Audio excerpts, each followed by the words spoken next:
베드로전서 3장 18절로 22절. 네, 찾으셨죠?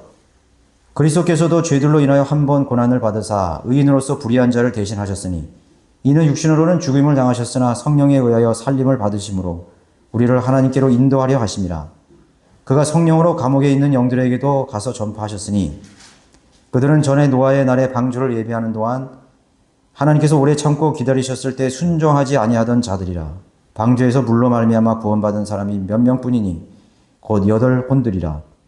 물은 예수 그리스도의 부활하심으로 인하여 이제 우리를 구원하는 모형이니 곧 침례라. 이것은 육체의 더러움을 제거하는 것이 아니라 하나님을 향한 선한 양심의 응답이라. 그는 하늘에 오르셔서 하나님의 오른편에 계시니 천사들과 권세들과 능력들이 그에게 순종하느니라. 오늘 오후에는 세 가지 침례에 대한 이해라는 제목으로 말씀드리겠습니다. 세 가지 침례의 이해. 오늘날 교회들은 세례와 함께 침례 두 가지 용어를 쓰고 있습니다. 세례와 침례는 용어도 다르고 행하는 방식도 다르죠. 세례는 물을 뿌리거나 적시는 의식이고 침례는 물에 잠기게 하는 그런 방법입니다. 침례교회라는 이름을 한 교회는 세례를 행하는 교회들과 구별 짓기 위해서 침례라 부르는 것뿐이에요. 어떤 교회는 성경대로 믿는 장로교회도 있습니다. 극단적 칼빈주의가 아니라 바른 성경을 쓰고 또 바른 진리를 행하고 침례를 주는 것입니다. 그런 교회는 드물죠. 밥티조라는 단어는 그 뜻은 잠기다, 물에 침수되다라는 뜻입니다. 그래서 거기서 맵티즘이라고 하는 맵티즘이라는 말이 나오는 것입니다. 따라서 이 세례라고 하는 것은 세례할 때 세자입니다. 씻을 세자입니다. 씻을 세. 침례를 세례로 번역하는 건 전혀 다른 뜻으로 된 오역인 거죠. 세례는 죄를 씻는다는 의식으로 만들어낸 한마디로 신생어와 같은 것입니다. 로마 제국의 콘스탄틴 황제가 침례에 의한 중생의 교리를 만들어냈죠. 당대의 그러한 이교도적 교부들이 침례에 의한 중생을 만들어냈습니다. 침례에 의한 중생이란 뭐냐면 침례를 받음으로 구원받는다는 그런 거짓 교리를 만들어낸 거예요. 이것이 세례로 변한 것입니다. 그래서 정치와 종교가 일치한 로마 가톨릭에서 침례나 세례를 받은 사람들이 그 진리를 안 후에 다시 새로운 의미의 침례를 받은 사람이 있는데 그들을 아나밥티스트라고 해요. 재침례 교도라고 부르는 것입니다. 그래서 침례, 그 다음 로마 제국 시대에 침례를 줬긴 줬는데 침례는 구원의 거듭남의 수단으로 줬습니다. 구원받기 위한 수단으로 침례를 준 것이죠. 세례는 죄를 씻는 의식으로 이것도 구원의 수단입니다. 침례라는 말 자체가 성경적인데 침례를 받아야 구원받는다는 침례에 의한 중생의 교리를 사도행전 2장이라든가 그런 과도기적인 성경을 잘못 인용해서 침례로 구원받을 수 있다고 주장한 것이죠. 그래서 그것을 나중에 알은 사람들이 침례에 의해서 구원받는 것이 아니다. 믿음으로 받는 것이라고 안 사람들이 다시 침례를 받았던 것입니다. 박해했기 때문에. 그들이 바로 성경대로 믿는 교회의 선배들의 한 부류죠. 침례란 교단 이름이 아니라 성경에 기록된 하나님의 말씀대로 믿고 행한다는 의미입니다. 성경대로 믿는 침례교회는 개혁자가 없습니다. 개신교회가 없어요. 감리교회는 요한 웨슬레, 초기 창시자라고 얘기하죠. 휘필드라든가 웨슬레를 말합니다. 또 장로교회는 캘빈, 존 칼빈이 장로교회의 창시자라고 말하는 거예요. 또 구세군교회는 윌리엄 부스, 안식교회는 엘렌 화이트, 몰몬교는 조셉 스미스, 몰몬, 이런 사람들을 창시자라고 하는데, 근데 침례교회는 사실 성령들이 믿는 침례교회는 개신교회가 아니기 때문에 창시지 개혁자가 없어요. 성경에는 물침례만 있는 것이 아니라 7가지의 침례가 나옵니다. 일곱 침례라는 책을 여러분 읽어보시면 됩니다. 성경은 침례하니까 물침례만 생각하는데 7가지의 침례가 있어요. 그런데 오늘은 여러분 3가지의 침례에 대해서 살펴보려고 합니다. 첫 번째는 성령 침례입니다. 성령 침례. 성령 침례는 요한복음 1장 34절, 1장 33절, 1장 33절에 처음 나옵니다. 성령 침례가. 나는 그분을 알지 못하였으나 나를 보내시어, 이 침례인 요한이 말하는 거죠. 나를 보내시어 물로 침례를 주라고 하신 그분이 내게 말씀하시기를 성령이 내려와 그 위에 머문 것을 보리니 그가 성령으로 침례를 주는 이라고 하시기에. 여기 성령으로 침례 보니까 성령 침례잖아요. 그죠? 성령으로 침례. 분명히 물 침례 아니라고요. 이거는. 성령으로 침례를 주는 분이시라고 말하는 것입니다. 그런데 이제 침례라는 말 자체가 잠기다라는 맵티조를 썼는데 여기도 성령에 잠기는 겁니다. 뵙티조 자체가 잠기는 것인데 그런데 여기는 성령을 옮겼기 때문에 성령에 잠기는 거예요. 그래서 이거는 헬라어의 개념을 모르면 성령 침례를 이해하지 못하는 것이죠. 뵙티조예요. 그래서 헬라어가 뵙티조라고 잠기는 것을 말하는 거예요.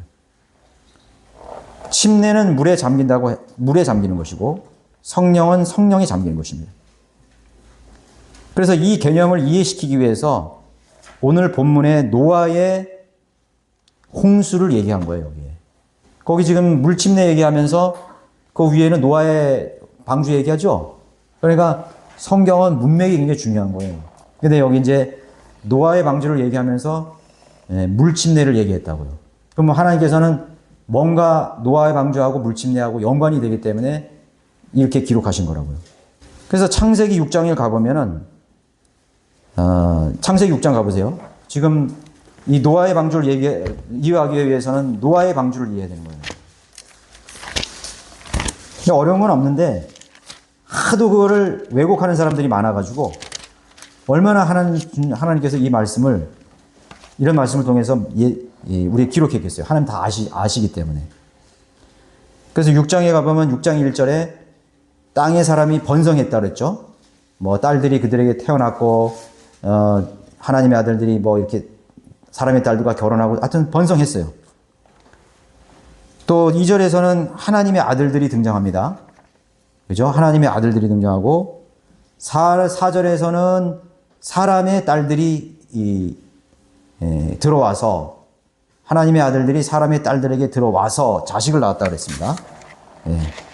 그랬더니 5절에서는 사람의 사악함이 세상에 아주 창대해졌다는 거죠. 만연됐다는 거죠. 그러니까 마음도 생각도 모두 악하고 참 모든 것이 하나님 그 상상이 악하다 이렇게 되어 있습니다. 사람이 번성하고 창대해졌는데 악함이 같이 번성된 거예요. 만연된 것입니다. 그래서 7절 가면은 하나님이 어떻게 됐어요? 하나님께서 내가 창조한 사람을 지면에서 그 많은 엄청나게 번성한 그런 지면의 사람들을 이제 멸망시키겠다고 하는 거예요.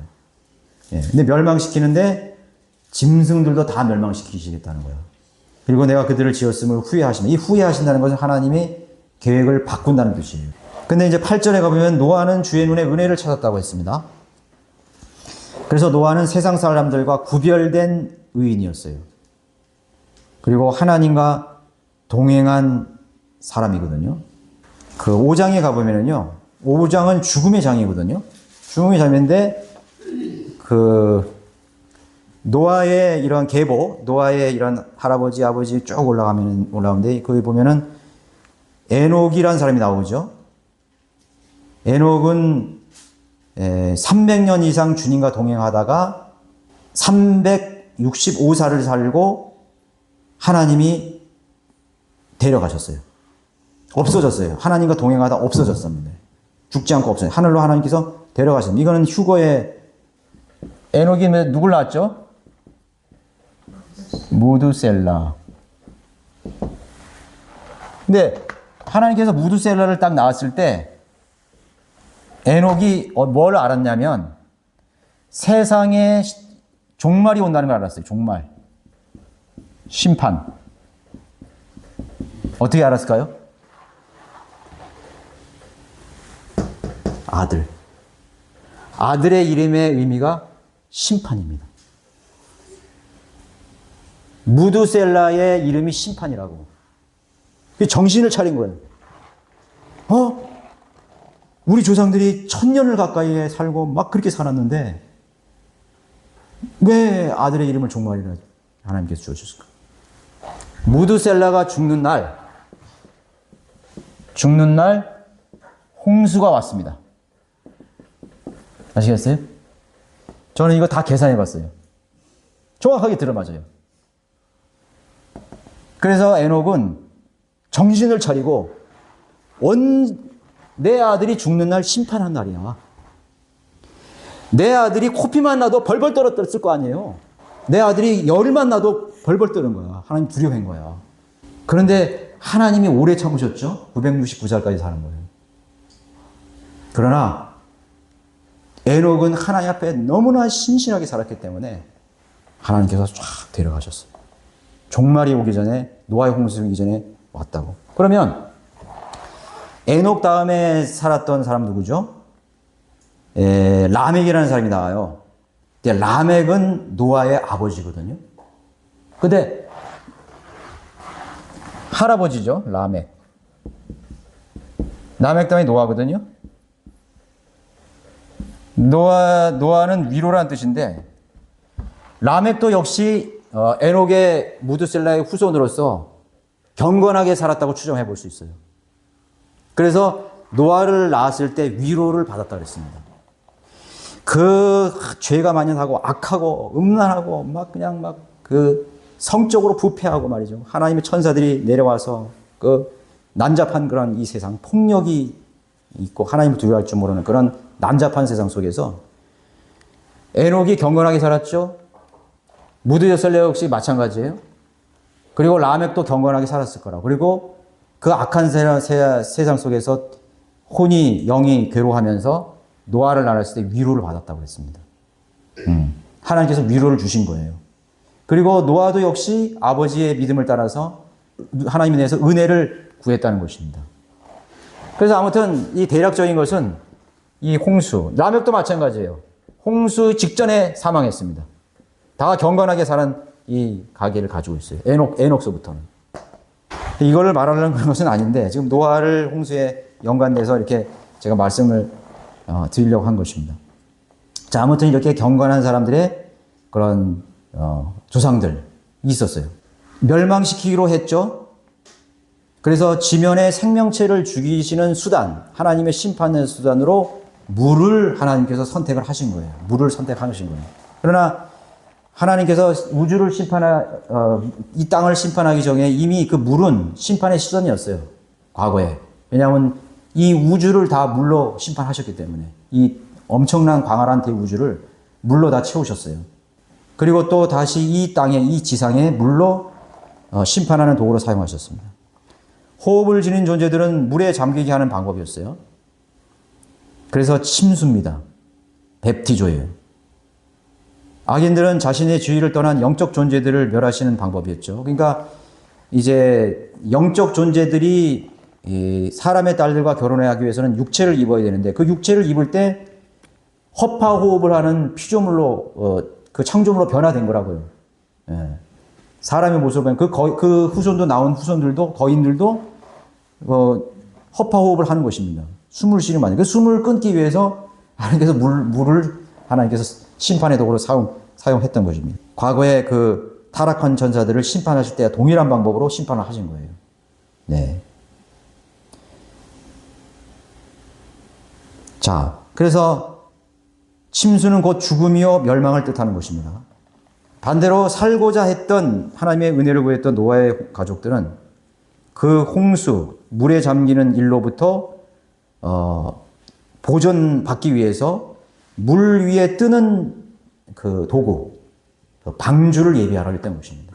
마련했습니다. 여기서 다시 우리 성령 세례를 설명해 주는 곳으로 이제 가보면은 6장 6절에 로마서 6절에 보시면은 로마서 6절에 가보시면은 예수 그리스도 안으로 침례받은 우리가 그의 죽으심 안으로 침례받은 것을 알지 못하느냐. 그리고 우리가 죽음 안으로 침례를 받아 그와 함께 장사되었으니 이는 아버지의 영광으로 인하여 그리스도께서 죽은 자들로부터 일으키심과 같이 우리도 또한 생명의 새로운 가운데 행하게 하려 함이라. 예수 그리스도의 죽음, 갈보리의 고난과 죽음, 그것은 그 저주 안으로 잠기는 것입니다. 우리가 예수 그리스도 안으로 들어간다는 것은 예수 그리스도의 십자가의 죽음 안으로 들어가는 것입니다. 심판으로 들어가는 것입니다. 그거를 침례로 다시 한번 설명을 한 거예요. 네. 성령 침례의 1단계야. 성령을 받기 위해서 우리가 침례를 받아야 되는데 성령 침례를 받는 1단계인 것입니다. 노아의 홍수에 빠져 죽은 그 멸망한 사람들과 같이 빠져 죽어야 되는 거죠. 거기에 침수돼야 되는 것입니다. 그렇죠? 그게 죽음이에요. 인간의 죄, 인간의 악한 죄, 더러운 자와 성품을 완전히 멸하게 하는 방법은 예수 그리스도의 죽음 안으로 잠기는 일인 것입니다. 그래서 우리의 허물과 죄들을 우리가 예수 그리스도의 십자가의 공로를 믿을 때 모두 물속에 잠기는 것처럼 우리의 모든 죄가 다 죽음의 그런 침례 속에 놓여지게 되는 것입니다. 방주가 물에서 떠오르는 것처럼 예수 그리스도의 의로우심과 함께 죽은 자들로부터 다시 떠오르는 것입니다. 네. 원래 죽었어야 되는데 그 물로부터 우리가 올라오는 것입니다. 그래서 사도행전 1장 5절에서도 여러 날이 지나지 않아 성령으로 침례를 받으리라. 성령 침례를 말합니다. 사도행전 12장 13절에서 한 성령에 의하여 우리 모두가 한 몸 안으로 침례를 받았으니 골로새서 2장 11절에서 12절에서 너희가 침례로 그와 함께 장사되었고 노아의 홍수 시절에 구원받기 위한 방법은 노아의 방주 안에 들어가는 거예요. 노아의 방에 들어가는 거라고. 근데 그 노아의 방주에 들어가는 그 자체가 성령 침례의 모형을 보여준 거라고. 우리가 예수 그리스도 안으로 들어가야 됩니다. 그런데 노아의 방주 안에 들어가는 거는 우리가 행위로 이렇게 걸어서 들어가야 되잖아요. 그런데 우리가 예수 그리스도 안으로 들어가는 거는 예수 안에 몸 안으로 어떻게 들어가 우리가. 그러니까 우리가 믿음으로 들어가는 거예요. 믿음으로 그의 죽음을 나의 죽음으로 인정하는 것입니다. 그 죽음 안으로 내가 들어가는 것입니다. 그럼 나도 같이 죽는 것입니다. 그걸 보여준 것입니다. 그래서 영적 할례로서 우리의 영의 거듭남을 설명하는 그런 부분인데 믿음으로 이루어지는 사건을 말하는 것입니다. 그래서 그거를 다른 말로는 영적 침례라고도 말할 수 있어요. 성령 침례를 영적 침례라고 말할 수 있는 거예요. 네. 정리하면 성령 침례라는 것은 예수 그리스도를 영접함으로써 그거는 단번에 이루어지게 되는 것입니다. 그게 성령 침례예요. 네. 방언하고 하면서 막 기도하고 그렇게 성령 침례 받는 게 아니라고. 그 이제 이 사람들은 성령을 받는 일. 이걸 성령 세례라고 하잖아요. 성령 세례를 잘못 이해해가지고 방언을 받아야 성령을 받았다고 얘기하는 거예요. 그러니까 우리가 볼 때는 이게 굉장히 간단하고 쉬운 문제인데 여러분이 은사주의에서 계속 생활했다고 생각해 보세요. 방언을 받아야 몸이 뜨거워져야 체험을 해야 성령 세례를 받았다고 생각하는 거예요. 그러니까 의미가 전혀 다르잖아요. 노아의 홍수를 통해서 계속 얘기하는 쉽게 얼마나 쉬워요. 제가 이거 노아의 홍수 얘기하면서 성령 세례 할 때 여러분 그렇게 형제님 뭐 쉬운 거 자꾸 얘기하시네. 다 아는 거. 근데 그 다 아는 게 아니라니까. 수많은 사람들이 지금 은사주의 교회에서 이 성령 세례를 이해하지 못해가지고 불 받기 위해서 머리 디밀고 목사 찾아가고 안수 받고 이런 일을 지금 하고 있다니까요. 우리나라 기독교가 그 똑똑하다는 사람들이. 이거 엄청난 일이에요. 그래서 너무나 자상하게 노아의 홍수가 물에 빠져 죽었죠. 그런 것처럼 주님의 죽으심 안으로 그렇죠. 잠기는 거다 이거죠. 잠기는. 그 믿음 안으로 우리가 잠기는 거다. 계속 하는 거예요. 방언하고 아무 관계가 없는 건데. 병 고치는 거하고 아무 관계가 없고 몸이 뜨거워지는 거 안수하는 거하고 아무 관계가 없어요. 성경에 그런 말이 아무것도 없어요. 너무나 간단하죠. 하나님의 영예에서 거듭난 구원의 사건을 바로 성령 침례라고 말하는 거예요. 두 번째는 불침례인데 불침례. 은사 집회에 참석을 해보면 불 받으라 막 이렇게 말합니다. 성령을 받으면 몸이 뜨거워지고 마음이 뜨거워지고 또 실제로 몸이 막 뜨거워진다는 막 뜨거워 막 이런 사람도 있어요. 왜 그런지 모르는데. 그리고 막 병도 막 낫고 말이죠. 또 막 인생의 문제도 막 해결받을 수 있다고 그렇게 주장을 하는 것입니다. 근데 이것은 회중을 속이는 마귀적인 거짓 은사이고 거짓 목사들이에요. 불로 침례를 준다는 의도 마찬가지로 노아의 홍수 사건을 기억하면 똑같은 것입니다. 그 개념을 여러분이 있어야 돼요. 노아의 홍수. 예수님께서도 성령으로 침례를 주시는 분이시라고 성령으로 침례를 주시면서 동시에 불로 침례를 주신다고 분명하게 말씀하셨습니다. 마태복음 3장 9절에 보시면은 여러분 잘 아시고 그런 사람들을 만나면 이 성경을 펼쳐서 알려주세요. 마태복음 3장 9절 아브라함이 우리의 조상이라고 너희 속으로 말하려 하지 말라. 내가 너희에게 말하노니 하나님께서 이 돌들로도 아브라함의 자손이 되게 하실 수 있느니라. 이제 또한 도끼가 나무 뿌리에 놓였으니 그러므로 좋은 열매를 맺지 못하는 나무마다 찍혀 불 속에 던져지리라. 나는 정녕 회개시키기 위하여 너에게 물로 침례를 주거니와 내 뒤에 오시는 분은 나보다 더 능력이 많으시니 나는 그분의 신을 들만한 자격도 없느니라. 그분은 성령으로 또 불로 너에게 침례를 주시리라. 자, 이걸 가지고 성령 세례를 말하면서 불침례라 그러는 거예요. 불로 침례를 받아야 된다는 거죠.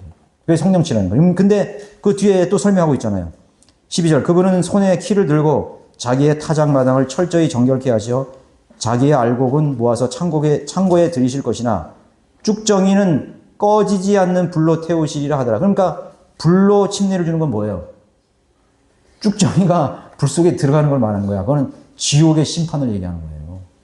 그러니까 성령 은사주의들이 불 받으라면 너 지옥 가라 저주받아라 똑같은 거지. 아유 참 어처구니가 없죠. 자기도 지옥 가고 다 지옥 가는 거예요. 그냥. 100% 지옥 가는 거예요. 은사주의의 집회는 저 오순절 기도원 청산리 무슨 유명한 기도원에서 전부 불 받으라야. 다 지옥 갑니다. 지옥 예행 연습을 하는 거예요. 그러니까 거기는. 참 기가 막히죠. 우리나라 기독교가 이렇게 됐어요. 이렇게. 네, 이게 뭡니까 이게. 쭉정이는 꺼지지 않는 불로 태우시리라고 해요. 마태복음 18장 19절에서도 또 내 눈이 너를 실족해 하거든 뽑아 던져버리라. 두 눈을 가지고 지옥불에 던져지는 것보다 한 눈을 가지고 생명으로 들어가는 나으리라. 예수님은 불로 침례를 주는 분이죠. 뭐야? 지옥의 불로 심판하시는 분이라고. 그냥 그 침례라는 건 뭐죠? 잠기는 거야. 그냥 이렇게 뒤는 게 아니라고, 쪼이는 게 아니야. 그 불 안으로 홍수처럼, 노아의 홍수처럼 그 물 안으로 그냥 잠겨버리는 거야. 그냥 그 불, 용광로 속으로 당기는 거야. 다니엘의 새 친구처럼 그 용광로 속으로 들어가 버리는 거지. 그게 불침례예요. 예. 그래, 다니엘의 생기는 친구들은 불침례를 경험했어. 그게 나왔지, 그죠? 나온 거야. 예수님께서도요, 지옥에 갔다 오셨잖아요. 그 다니엘의 세 친구를 살리기 위해서 용광로 속에 예수님 들어가셨거든요. 예수님께서 구약의 성도들을, 낙원에 있는 성도들을 구원하시고 지옥에까지 갔다 오신 거예요. 지옥에 갔다 오셔서 지하 세계에서 구약 성도들을 끌고 내려오신 거예요. 구속하셨어요. 놀랍죠? 그래서 예수님께서도 불침례를 경험하신 분이야, 그분이. 데살로니가후서 1장 8절에 하나님을 알지 못하는 자들과 우리 주 예수 그리스도의 복음에 순종치 아니한 자들을 불길 가운데 벌하시리니. 어떤 사람은 그래. 성경에 무슨 지옥이 있어. 그 지옥이 마가복음이라는 것 같은 거 있는데, 그건 비우고 바울 서신이나 그런 데는 하나도 없어. 바울이 왜 얘기 안 했어? 여기 데살로니가후서 1장 8절에 복음에 순종하지 안 하고 하나님 알지 못하는 자는 불길 가운데 벌하시. 그 불길이 어디 있는 거예요? 지옥이지, 지옥. 바울은 더 생생하게 지옥을 얘기했다고. 불에 의한 침례란 뜻이에요. 곧 지옥, 곧 심판의 장소로 들어가는 형벌을 뜻하는 것이 바로 불로 침례를 준다고 하는 것입니다. 그럼 세 번째 물침례는 무엇인가요? 물은 오늘 여기 베드로전서 21절에 얘기했잖아요. 이제 비로소 이제 결론을 얘기하는 거예요. 노아의 홍수 쫙 얘기하시면서 베드로가 물은 예수 그리스도의 부활하심을 하여 이제 우리를 구하는 모형이니, 여러분 침례교회에서 물 침례 주는 거는 뭐예요? 구원의 모형이야. 모형인데 그러면 그거 무시해도 되냐 이거예요. 아니야. 그 침례인데 이것은 더러운 육체의 더러움을 제거하는 거예요. 씻을 새, 세례 같은 것이 아니야. 죄를 씻는 의식이 아니라 하나님을 향한 선한 양심의 응답이야. 그래서 내가 믿음으로 구원 받은 사람들은 성경적인 교회에서 침례 받기를 원하는 거예요. 그게 양심이 땡겨, 그게 막 땡긴다고. 그래서 잘못된 교회에서 뭐 세례를 받거나 이런 이런 데서 한 사람들이 다시 와서 여기서 침례. 예전에 아나밥시트들이 있었잖아. 아나밥시트들이 왜 생명을 걸고 또 다시 침례 받으려고 그랬어. 성경적인 믿음을 실행한 성경의 그 명령에 순종하기 위해서 침례를 받은 거라고요. 그래서 물침례에 순종하는 것입니다. 성경대로 믿는 교회는 두 가지 의식밖에 없잖아요. 주의 만찬식하고 주의 침례식이에요. 그래서 성경대로 믿는 목회자는 두 가지 의식을 집례한다고. 주의 만찬식하고 침례 의식을 준비한다고요. 그러나 침례 의식은 그 양심이 구원받은 사람이 하나님을 향한 양심의 첫 번째 순종의 의미로 그 침례에 순종하게 되는 것입니다. 근데 그것은 구형의 모임이에요. 간증이라고, 간증. 나는 이렇게 정말 주님과 함께 죽었다가 다시 장사되었다가 다시 주님과 부활한대요. 보여주는 거예요. 정확한 모형을 공표하는 거라고, 나는. 그걸 순종하면서 보여주는 거라고. 물침례를 안 받았다고 해서 구원받는 것은 아니에요. 구원받지 않았다. 취소되는 건 절대로 그건 아닙니다. 양심의 순종입니다. 여러분들이 성경에 쓰여 있는 것을 다 여러분 순종합니까? 100% 순종해요? 안 할 거라고, 그렇게 안 할 거라고. 그러나 성도들의 양심은 성경에 쓰여 있는 모든 하나님의 명령에 순종하려고 노력할 거라고. 그게 그리스도의 양심이에요. 그 양심의, 하나님을 향한 선한 양심의 응답이라고. 하나님을 향한 선한 양심의 응답은 하나님의 명령 앞에 순종하게 돼 있다고. 그거를 의미하는 것을 말하는 것이에요. 그러나 그걸 안 했다고 해서 구원이 취소되거나 무효가 되는 것은 절대로 아니라는 거지. 그래서 분명히 알아야 됩니다. 모형을 분명히 얘기해야 됩니다. 그럼 만약에 그 모형이니까 그냥 그거는 우리 성경대로 믿는 맞지만 안 한다 이거죠. 그럼 다 안 했다고 쳐봐. 우리 믿음으로 구원받지 침례 중요하지 않아. 그렇게 해서 거기는 침례를 안 했다고 생각해봐. 성경대로 믿는 교회에서 침례를 다 거부했다고 생각해봐. 그러면 그 교회가 성경대로 믿고 실행하는 교회가 되겠어요, 안 되겠어요? 될 수가 없어요. 왜? 모형을 보여주지 못했기 때문에. 이거 중요합니다. 모형을 보여주지 못한 거지. 하나님께서는요, 모형을 얼마나 중요하게 생각하시는지 아세요? 여러분, 모형, 피겨. 이게 모형이거든요. 예표하고 또 들려요. 모형이야, 모형. 모형은 실제 사건을 다시 보여주는 거예요. 그래서 우리가 모형을 실행하는 거예요. 전시하잖아요, 전시. 아파트를 막 이제 지으려고 그러는데, 아파트를 무슨 회사에서 한 5동 짓는다. 사람들이 막 설명해. 그래서 뭘 만드는 거예요? 모형 만들잖아요. 이런 큰 이렇게 모델하우스에다가 모형을 딱 만든다고. 그러면 그 모형 보고, 이렇게 되는구나. 여기 이렇게 햇볕이 이렇게 들어오고, 이렇게 되고, 이제 이해했어. 그럼 내가 살게. 내가 계약할게. 이렇게 되잖아요. 모델하우스가 모형이라고, 모델하우스가. 그 사람들이 실제적인 그 미래의 아파트에 들어가기 전에 모델하우스에 가보잖아요. 그 모델하우스는 모형만 있는 게 아니라 집을 다 만들어 놓잖아요. 거기에 몇 평짜리 하면 안에 가구하고 다 만들어 내. 그거 다 본다고. 그래 앉아도 보고 화장실도 가보고 다 한다고. 그게 모형입니다. 하나님께서는 모형을 파괴하는 것을 굉장히 큰 죄로 여기십니다. 그래서 물침례에 순종하라고 말씀하셨던 거예요. 예수님께서 구원의 모형이 무엇인지 보여주심으로써 사역을 시작하신 것입니다. 그 예수님도 물침례에 순종하신 거예요. 침례가 구원의 수단이나 능력이 아니라는 것이죠. 능력이 아닌데 물침례를 통해서 불침례도 얘기하시고 성령 침례도 보여주시고 심지어는 노아의 홍수의 예표를까지 보여주면서 침례를 설명할 수 있어요. 그것도 모자라서 신약교회 성도들이 계속 주님 오실 때까지 구원받은 사람들은 침례에 순종해야 된다고 명령하는 것입니다. 그래서 이디오피아 내시가 믿음으로 구원받았잖아요. 그 빌립에게. 그런데 물이 있으니까 야, 내가 침례에 순종하는 것이 뭐가 잘못됐느냐. 내려가서 그냥 나 침례 달라고 해서 거기서 침례를 준 거예요. 물이 있기 때문에. 물이 없으면 뭐 침례 못 주죠. 구원받아도. 그러나 정확한 모형을 제시하고 성경에 기록을 해 주신 것이에요. 믿음으로 곧 성령으로 침례받아 구원받은 내적인 속사람의 변화에 대한 모형입니다. 내적 성령 침례받은 건 보이지 않아요. 우리가 구원받는 건 보이잖아요. 그거를 어떻게 보여주는 것이 물침례입니다. 그 모형을 만든 것입니다. 영이 거듭나고 혼이 구원받은 몸과 혼이 붙어 있었지만 영적인 할례로 인하여 몸과 혼이 분리되었다는 것을 보여주는 유대인들에게 정확한 모형이 있어요. 할례입니다. 할례는 구약에서 뭘 말했죠? 영적 할례입니다. 영적 할례를 안 보여준 것이 안 보이기 때문에 유대인들은 표적으로서 할례를 모형을 보여준 거예요. 중요하잖아요, 그죠? 유대인들이 할례 받은 유인들이 복음을 듣고 구원받았다면 할례나 무할례나 별 의미가 없어요. 왜냐하면 복음으로 구원받은 것을 보여주기 위한 예표로 할례를 사용하지 않고 뭘 사용했다는 거예요?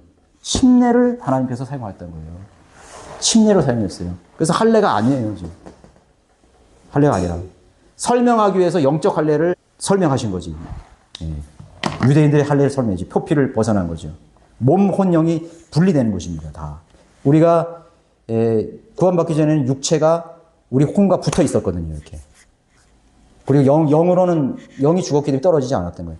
그런데 하나님의 말씀으로 예리한 칼로 표피를 잘라냈어요. 육체를 분리시킨 거예요. 그 표피를 잘라낸 거예요.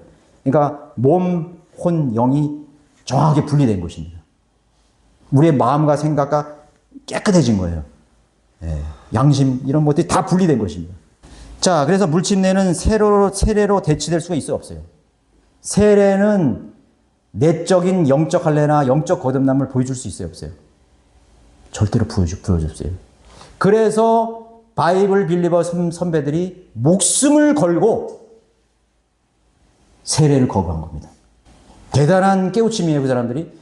우리가 모를 때는 침례나 세례나 구원받으면 되지 그거 중요해. 그냥 유아 세례. 그러니까 세례라는 거는 엄청난 죄라고요. 그건 엄청난 배이고 하나님께서 보여주시려고 하는 모형을 파괴시키는 행위예요. 여러분 의미가 안 나올 수 있어요. 제가 말씀드린 그 의미가 안 나올 수 있다고. 그래서 구원받지 않은 사람들은 절대로 침례받을 수 없어요. 그렇잖아요. 내적인 변화가 일어난 사람에게만 보여줘야 되는데 보여주지도 않는 사람에게 침례를 줍니다. 근데 세례는 뭐예요? 구원받지도 않은 사람들이 막 물 뿌리고 무슨 물 적시고 찍어 붙이고 막 하는 거예요. 그래서 성인으로서 자신의 믿음 고백을 하지 않는 유아에게는 침례를 주지 않아요. 성경들이 믿는 침례 교회라도 자기 죄를 자각하고 자기의 믿음으로 의지로 주님을 선택하고 영적 할례, 성령 침례를 받지 않는 사람에게는 절대로 침례 주지 않아요. 그것이 성경들을 믿는 우리 교회의 실행이에요. 침례를 세례로 바꾸는 무리들의 어떠한 이유에 대해서도 우리는 받아들일 수 없는 것입니다. 여러분, 왜 하나님께서 동성애를 중요하시고 심판하셨습니까? 로마서에 여자와 남자가 부끄러운 행하였다가 죽음의 심판을 피하지 못한다 그랬죠? 동성애를 왜 중요하는 거예요? 모형을 파괴시키는 행위이기 때문에 그래요. 모형을 파괴시키는 것이 엄청나게 큰 죄예요. 동성연애는 가족을 통해 보내주시려는 하나님의 신성한 원리를 파괴시키는 행위예요. 그래서 결혼이라는 거는 결혼제도. 하나님께서 정해졌잖아요. 모형입니다. 살아있는 모형이에요. 가정, 살아있는 모형입니다. 가정을 파괴시키는 모든 것은 모형을 파괴시키는 거예요.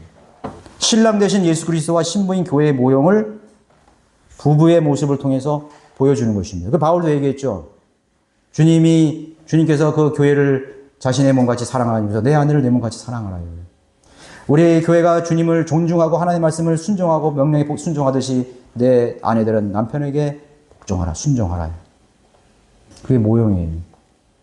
그래야 그 모형이 정확하게 살 수 있는 것입니다. 여러분, 부부 사이의 관계, 큰 죄 짓지 마세요. 남편은 아내에 대한 의무를 다하고 아내는 남편에 대해서 의무를 다하셔야 됩니다. 그거를 여러분 파괴시키면 여러분 큰 죄를 짓는 거예요. 네. 어떻게 보면은요, 그리스도인이요, 가장 죄를 은폐하고 위선자처럼 살아가기에 좋은 장소가 가족입니다. 왜? 가족 사이에는 누가 알겠어요, 그거를? 근데 하나님이 아시거든요. 그래서 부부 관계가 원만한 사람들을 하나님께서 강건하게 하시는 거예요. 한번 보세요. 보시라고. 부부의 아내와 남편의 책무를 다하지 못하는, 존경하고 사랑하고 내모같이 사랑하고 순종하는 그런 부분들을 하지 못하는 그 속에서 뭐를 보여줄 수 있겠어요? 아무것도 못 보여줘요. 그래서 이 마귀는 하나님께서 정하신 이 모양을 파괴하고 변형시키려고 갖은 미혹과 속임수로 다가옵니다. 그 모형을 통해서 우리는 그 본질적인 하나님의 영적 진리에 다가갈 수 있는 것이에요. 하나님은 어떻게 이해하겠어요? 다가갈 수 있는 것이지. 그래서 가정이 하나님께서 세우신 그 목적, 그 모형을 세우신 목적대로 실행하면은 천국이 될 수 있는 것이에요. 낙원이 될 수 있는 거예요.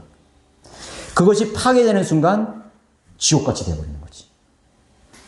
그 모형을 보여주고 있는 거예요. 대단히 중요한 거라고요. 여러분, 출애굽기 20장 4절에 한번 보세요. 여기 이제 10계명 중에 이제 첫 계명, 둘째 계명인데, 너는 어떤 색인 형상도 내게 만들지 말고, 또한 위로 하늘에 있는 것이나 아래로 땅에 있는 것이나 땅 아래 물에 있는 것에 어떤 모습인지 만들지 말며. 자, 하늘 위와 하늘에 있는 것과 하늘 아래 땅에 있는 것과 땅 아래 물에 있는 그래 하나님께서 창조하신 그 어떤 형상도 만들지 말라고 분명히 얘기했죠. 그럼 왜 그랬을까요? 형상을 만드는 것을 금지시켰잖아요. 그죠? 근데 사실 형상은 아무것도 아니라고. 그 뭐 이제 숭배하지 말라고, 경배하지 말라는데 그 암경배하면 될 거 아니야. 그래서 지금도 그런 형상들을 많이 만들었거든요. 색인 형상, 그러니까 그레이븐 이미지라고 그러고, 또 모습, 어떤 라이크니스라고 하는데 그런 성상이나 그림이나 이런 것들을 금지시켰어요. 왜 하나님께서 형상을 만드는 것을 철저히 이 첫 번째 개념에서 다루셨을까요? 모형입니다. 하나님께서 이미요, 진짜 형상들을 창조 사역에서 완성해 놓으셨어요. 하나님께서 만드신 창조 세계의 세계 속에 모형이 있어. 모형들을 지으셨습니다. 세우셨습니다. 모형들을 만드셨죠. 그런데 모형들을 만드는데 인간이 또 이 모형을 보고 자기 나름대로 또 모형을 만들어. 형상들을 만들어. 하나님께서 이 우주 속에 많은, 예를 들어가지고 우리 그 짐승 중에서 불결한 짐승이 있고 또 성결한 짐승이 있죠. 뭐 먹지 말라, 그죠? 비늘이 있는 거 먹지 말고, 대체감자 먹지 말고, 됐잖아요. 그게 모형이라고, 그게. 그런데 인간이 자기 나름대로, 이거는, 이 소는 말이야, 저기 참 멋있다, 이거 사자는 멋있다, 그래가지고 다시 형상을 만든다는 거죠. 근데 하나님께서 만드신 모형이 있는데 왜 또 모형을 만들어? 그래서 금지시킨 거예요. 그리고 이것을 또 경배를 한다, 이거죠. 엄청난 죄를 짓는 거죠. 만들지 말라. 그런 색인 형상을 만들지 말라 이거죠. 이미 하나님께서 완벽한 모형을 만들어 놨다고. 태양을 통해서 완벽한 모형을 만들어 놨어요. 근데 그 모형이 주는 의미는 뭐예요? 바로 예수 그리스도를 모형 상징하는 거 아니에요. 근데 그 태양을 보고 태양신으로 경배하는 거라고. 그럼 그게 뭐야? 모형의 의미를 파괴시키는 거예요. 동성연의 모형의 의미를 파괴시켜버리는 거지. 엄청난 죄를 지는 거지. 모든 것이 다 그래요, 지금. 그래서 우리가, 이 하나님께서, 이 세워놓으신 이 모형에 대한 의미를 잘 알아야 돼요. 그런데 인간이 그 온전한 형상들, 즉 모형들을 만듦으로써 실제적인 모형이나 형상들을 의미를 파괴시켜버리는 것입니다. 인간이 아무리 잘 만들어봤자 진짜 사자처럼 만들겠어요? 비너스상 막 그냥 아주 각선미 해가지고 쫙 만들었다 생각해봐. 진짜 사람이 하나님께서 만드신 진짜 사람의 아름다움을 따라갈 수 있겠어요? 못 따라가요. 그걸 파괴시키지 말라는 거야. 왜 만들어? 그것도 사람이 와서 야 아름답다 사진 찍고 말이 또 숭배까지 하고 말이에요. 예수님의 형상을 왜 만들어? 마리아의 형상을 왜 만들어? 그리고 결국은 하나님을 잊어버리게 되는 거지. 하나님 잊어버리게 되는 거지. 그 만든 형상에 집중하게 되는 거지. 그러니까 하나님의 본질적인 의도와 뜻을 변질시키거나 가리는 경우가 일어나기 때문에 어떤 형상도 만들지 말라 그러는 것이. 그냥 나무를 보고 하나님 찬양하면 되는 거예요. 그거 진짜 모형이잖아, 그게. 하나님 찬양하면 되는 거예요. 해와 달과 아닌 거 하나님을 찬양하면 되는 거예요. 그걸 또 다시 만들어가지고 또 그걸 또 찬양. 그건 이미 그거는 모형을 파괴시켜버린 거예요. 의미를 축소시켜버린 거지. 더럽혀버린 거지. 그게 마귀가 하는 것입니다. 저 광화문 가면은 이순신 동상이 딱 있다고. 있다고. 와, 대단하다. 나는 하나도 안 대단해? 정말 나는 이순신 장군 보고 싶어요. 그 이순신 장군이 싸우던 그 모습, 그게 진짜 그 형상이지, 진짜 형상이지. 왜 그걸 만들었어요? 하나님의 위대하심을 자꾸만 만들기 위해서 하나님을 향해서 금송아지도 만들고 잘못된 개념을 심어주게 되는 것입니다. 믿음이 왜곡되게 되는 것입니다. 예. 더러운 벌레들의 형상으로 만들어야 되겠죠. 음행하고 썩어져 버릴 벌레들의 형상으로 바꿨다고 이 성경은 로마서에서 계속 말하고 있는 것입니다. 실제적인 모형에 파괴시킨 거예요. 세례는 바로 그런 죄들 가운데 더 악한 죄를 범하는 그러한 거짓 글이라는 것을 알아야 돼요. 여러분, 그리스도인들에게 무엇을 요구하고 있습니다? 경건한 생활을 요구했죠. 그 거룩한 삶을 왜 하나님께서 요구하고 있는 것입니다. 그것도 모형이에요. 너희들 내가 거룩하니 너희도 거룩하라 이거예요. 여러분들의 거룩함을 통해서 여러분들의 거룩한 모형을 통해서 하나님이 얼마만큼 거룩하신 분이신 것을 조금이라도 맛볼 수 있는 거예요. 볼 수 있는 거예요. 여러분들의 삶 자체가 모형이라고. 그래서 편지를 했다는 거예요. 살아있는 편지. 살아있는 모형이에요. 여러분들의 생활이 언행심사가 살아있는 모형이야, 여러분들이. 성경대로 믿는다고 하면서 말이죠. 인격도 안 된 사람들이 말이죠. 성경 가르친다고 그러고 말이죠. 사람들 막 무시해버리고 말이죠. 그런 사람 많아요. 우리 성경대로 믿는 그런 사람들 중에 그런 있다고요. 여기 다 나간 사람들 그런 사람 많다고요. 예. 야, 그 사람은 성경대로 가르치긴 잘하는데 그 사람의 그 말이 그래? 왜 그 사람의 그렇게 행동이 그래? 계속 그런 얘기를 내가 들어요. 그거는요, 우리가 하나님 앞에 경건한 그리스도의 인격이라는 것은 엄청난 살아있는 모형이라는 걸 알아야 돼요. 우리 안에서 그리스도를 봐야 되잖아요. 모형을 통해서 뭘 보는 거예요? 하나님을 보는 거라고요. 가정을 통해서 하나님을 보는 거라고요. 침례를 통해서 하나님의 역사를 보는 거라고요. 우리 내적으로 새로운 생명이 우리에게 임하는 놀라운 광경을 보는 거라고요. 그걸 왜 파괴시켜요? 우리의 인격과 우리의 말 속에서, 우리의 삶 속에서 경건한 그런 우리의 모습을 통해서 하나님의 형상을 보는 거라고요. 그것이 모형이에요. 살아있는 모형이에요, 우리는요. 그거 파괴시키지 마세요.